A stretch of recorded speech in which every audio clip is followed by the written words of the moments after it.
Usia saya 69 tahun. Ah, Dah 69 tahun ya. Masalah saya kena kanser payudara. Tahap 4 kiranya kronik dah.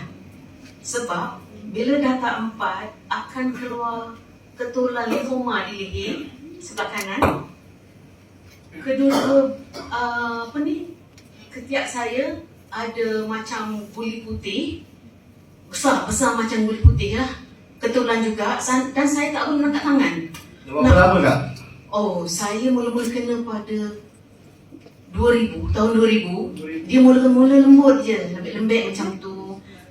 So tahun 2019 buat mamogram. Tapi doktor kata sel kanser tidak kelihatan. Tapi bisa. Yang betul-betul disahkan akak kena bila? Dah berapa lama? Dan akak menderita lah. Menderita tu start 2018 sampai dah? sehingga 2021 awal tahun. Okey. Saya dah tak tahan dah. Sehingga dah banyak benda macam-macam saya makan, mahal-mahal semua dia. Ada yang RM80 20 biji aja. Okey. Tapi tak kesan. Kemudian?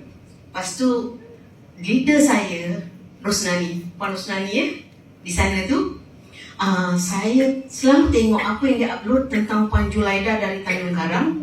Saya terpanggil untuk kontak dia. Saya rasa, ya Allah, adakah ini penawar bagi aku?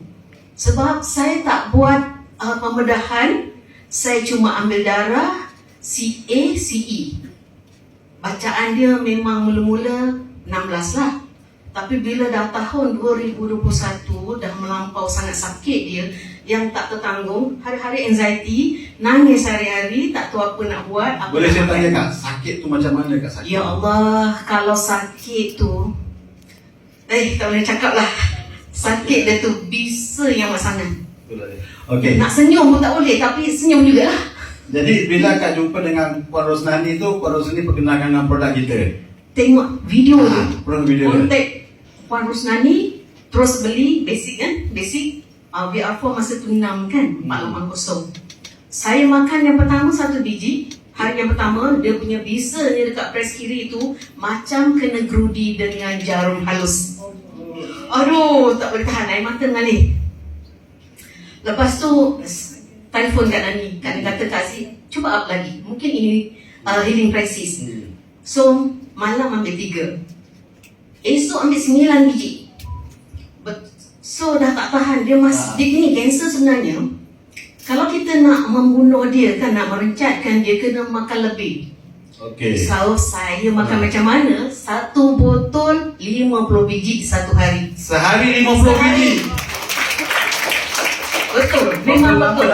Selama 14 hari, 14 botol. 14 botol tu? Ya. Okey, selepas akak makan 1 hari 1 botol tu, apa kesan dia sekarang ni? Hilang dia punya sakit tu. Alhamdulillah.